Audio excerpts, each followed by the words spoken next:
USA Radio News with John Hunt. Power was restored to the heart of New York City after a major outage impacted an estimated 72,000 plus customers, mostly in Manhattan's Midtown and Upper West Side. Con Edison said it completed power restoration to all customers on the west side of Manhattan, and the last of the 6 electrical networks is back in service. Speaking to reporters, Mayor Bill de Blasio said investigators were still trying to determine what caused the outage, but he said officials now know that terrorism is not to blame.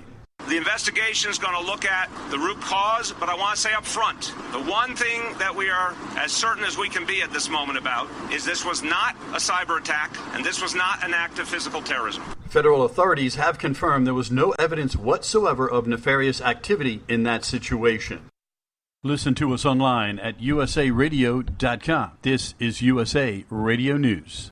Police in Hong Kong fought with protesters as they broke up demonstrations by thousands of people demanding the resignation of the semi-autonomous Chinese territory's chief executive and an investigation into complaints of more police violence. The protest in the northern district of Sha Tin was peaceful for most of the day, but scuffles broke out when police started clearing streets after nightfall. Some protesters retreated into a shopping complex where they and police hit each other with clubs and umbrellas. Police appeared to arrest some people, but reporters could not see how many. The violence wound down toward midnight as the remaining protesters left the area. The demonstration added to an outpouring of grievances this year against the former British colony's leaders. Critics complain that they're eroding Hong Kong's freedoms and autonomy and are more responsive to the Beijing government than to the territory's people. Organizers said 110,000 plus protesters took part, while police say the number is more like 28,000. This is USA Radio News. Trump administration officials defended the need for planned immigration raids expected to take place in 10 cities across the country, even as they remain tight-lipped about the details of the widespread action. Ken Cuccinelli, the acting director of U.S. Customs and Immigration Services, said on CNN's State of the Union that he would not divulge any operational details of the immigration and customs enforcement raids. Cuccinelli emphasized that the agency is prioritizing violent criminals as opposed to the undocumented immigrant population